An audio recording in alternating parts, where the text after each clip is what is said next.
Hello everyone, I am Meenu और आप मेरे साथ सुन रहे हैं अनडिजायरेबल मैरिज का एपिसोड नंबर 93। यूं ही वक्त कैसे बीतने लगा पता ही नहीं चला और आया रिमा जी और सौरभ जी की सगाई के पहले वाला दिन।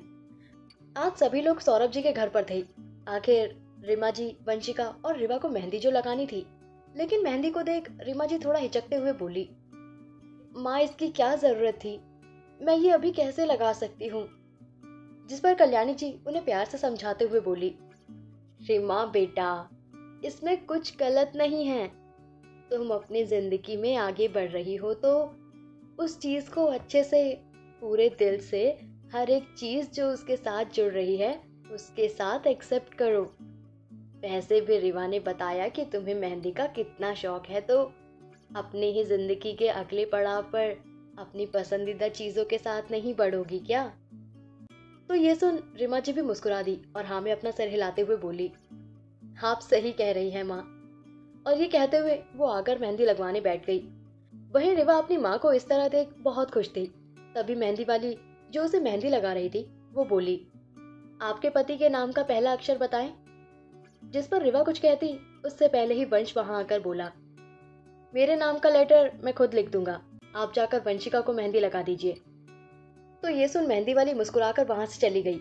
वहीं रिवा वंश को झूठे गुस्से के साथ घूरने लगी। तभी वंश मेहंदी का कोन लेकर उसके हाथों के डिजाइन में बीचों बीच अपने नाम का पहला अक्षर वी लिखते हुए बोला, हमारी शादी में ना सही, माँ की शादी में तो तुम्हारे हाथों पर मेरे नाम की मेहंदी रचने वाली है। और ये कहते हुए रिवा की तरफ देखने लगा, जो चेहरे पर मुस्कुराहट लिए उसे ही देख रही थी।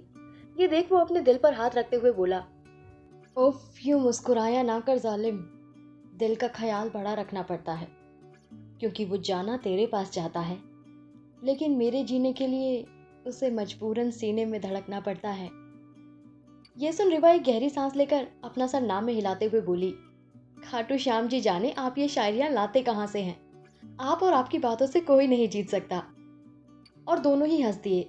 वही वंशिका अपने हाथ को लिए बैठे दर्श को गुस्से से घूरे जा रही थी, जो उसके हाथ पर बड़े मजे से मेहंदी से एक दिल बनाकर एक साइड पर मोटू और एक साइड पर पतलू लिख रहा था।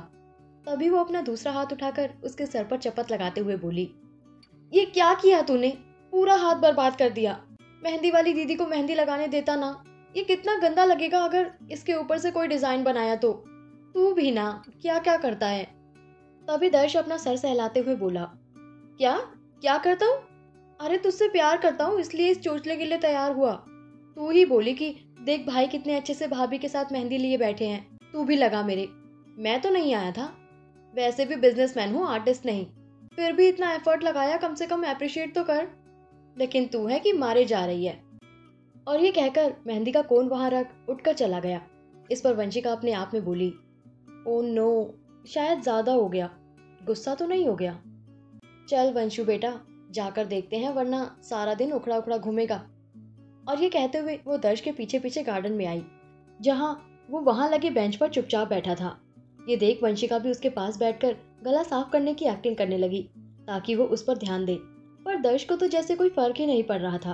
तभी वो उसके कंधे से अपना कंधा टकराते हुए बोली, सॉरी ना यार, माफ कर दे, जानता है ना मैं कुछ भी बोल देती हूँ, पर मैं तुझे हर्ट बिल्कुल नहीं करना चाहती थी। इस पर भी दर्श ने उसकी तरफ एक नजर नहीं देखा तो उसकी आंखों में नमी तैर गई। फिर वो रुंधे गले से बोली, अगर मुझे पता होता कि तुझे मेहंदी लगाने बोलने के बाद तू इतना नाराज हो जाएगा मेरी गलती से, तो मैं ऐसा कभी नहीं करती। आई प्रॉमिस, आगे से मैं ऐसा कभी नहीं करूंगी। अगर तू बोलेगा तो मैं मेहंदी ही नहीं लगाऊंगी कभी।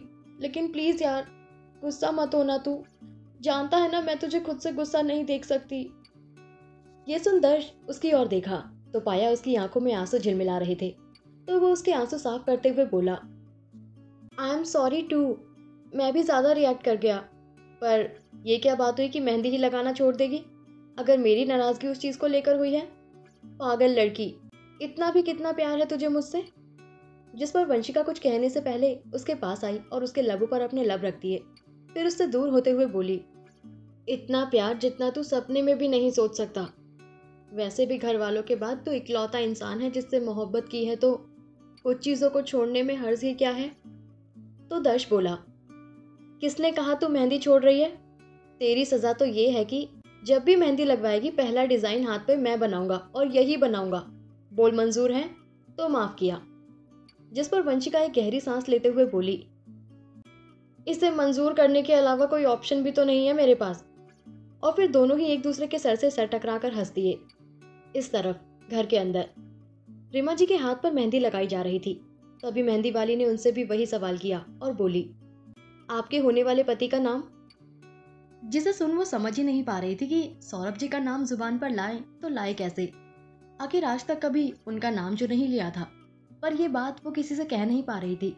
इसलिए वो गहरी सांस लेकर धीरे से बोली, उनका नाम सौरभ है। जिसे वहीं से गुजर रहे सौरभ जी ने सुना और उनके चेहरे पर एक प्यारी सी मुस्कुराहट घर कर गई। तभी वो वहां आकर जो बोले उसे सुन रीमा जी उन्हें हैरानी से देखने लगी। क्या कहा होगा सौरभ जी ने? जानने के लिए सुनते रहिए कहानी के आने वाले एपिसोड्स। Thank you.